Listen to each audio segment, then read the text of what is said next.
Hello, welcome to Farmspace. We're here in the northwest at Raceme Built, and I've got Jeremy here with me. And in a very windy day, we're going to discuss the basics on how to start with strip grazing and making sure that your animal stays in condition and manages the stress.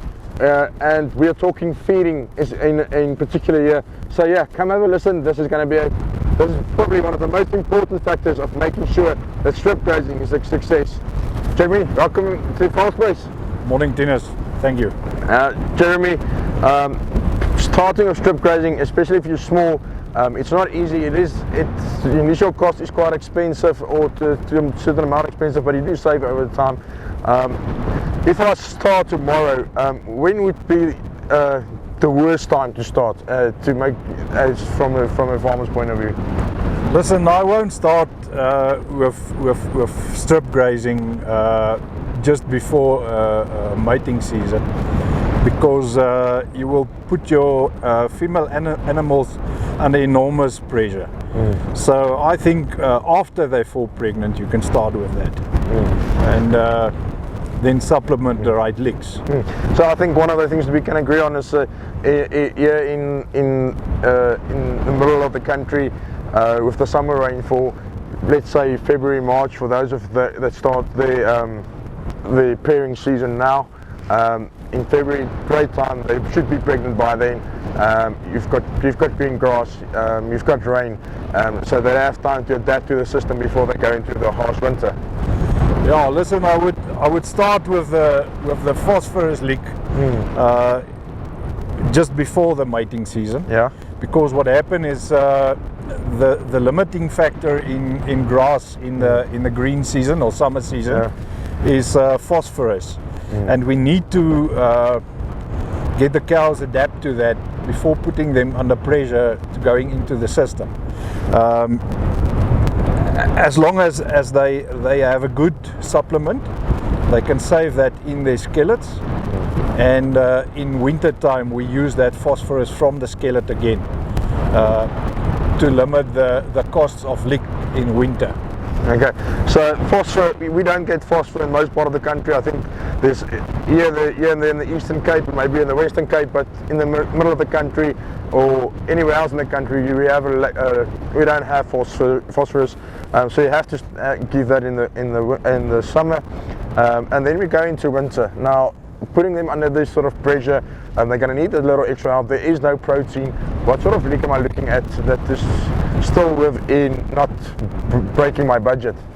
Well, you're going to look at Econolic or a thing like Premix 450, which got all the trace minerals and got 45% of protein in it, and the protein is necessary to help the rumen bugs to deteriorate the grass in the rumen and use all the nutrients then. Jeremy, we always talk about keeping your animals in condition, especially in the winter, that you don't go below 2 or 2.5. Actually, 2.5 is probably, we don't want to fall under that, because just after that season you fall into your mating season, and you just can't afford to have animals that's out of condition, because they just won't take. Yeah, listen, Tinas, I think that's the most important part of mating is body score. If you go under, and what happened is that cow calves, and the calf had to get milk from the cow, and if she doesn't get enough protein and supplements to help her produce milk from other source, then she's going to produce milk from a body fat, and she's going to deteriorate. And we don't want that, because if you put the bulls in with them again to mate, she won't come into estrus, and she won't take bull, so she won't fall pregnant. And that's the problem, is the limiting factor in summer is phosphorus, and in winter is protein, and we need to fill that up with a bit of energy. And what happens in winter is the grass is so dry. If you don't give a bit of molasses in, you'll get that dry gall sickness. Okay. And the molasses is helping with that, because it's got a little bit of a laxative then in it. So it's more easy for the cow to produce then. Yeah. Okay. And lastly, on this subject, starting with this, how much how do I budget and understand what my cost is going to be? Because as a small farmer, as a startup farmer, that is my main concern. I need to make sure that if I've got 100 cows and bulls, that's going to work for me, and I can actually afford the system. Yeah, listen, you have to do a budget because if you don't give lick, it will have a direct influence on your margin at the end of the day.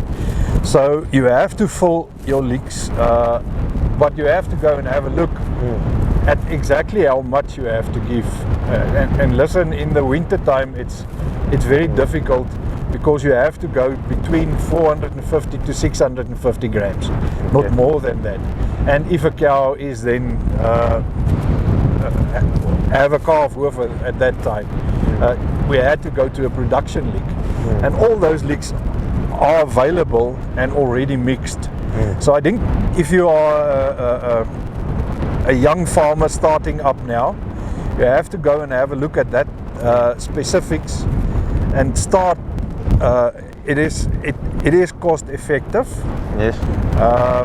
And I think production ability is going up with that.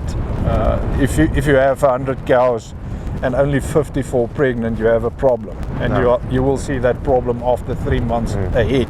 Yeah. And then your budget is not going to pay. Yeah. So if you're stingy now, you're definitely going to pay the price later when you've got a production rate of 50%.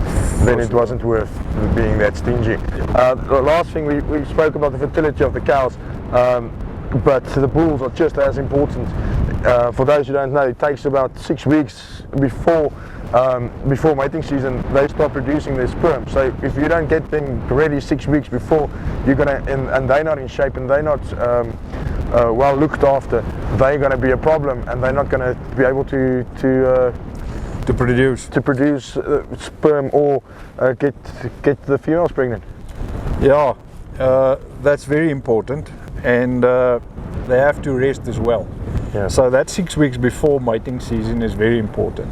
You have to put the energy levels at the next level. You have to take up the trace mineral levels, and you have to give them more selenium to produce good sperms. And I think you can do it, well, I don't think you can do it with the right feeding. I think you must tie up with your Voermol agent and walk a path with him. Yeah, no, that's very important. Yeah. Jeremy, thanks for your time. I think this was very informative and very basic, and that's where we should start. Always a pleasure. Thanks, Dennis. Okay, guys, here you have it. From my side, I think the most important thing is know when you start, have a plan, make sure you got the numbers right, and when you start, make sure your cattle are well looked after, make sure that they stay in a decent condition so that they can be the production factory you need to be a profitable cattle farmer.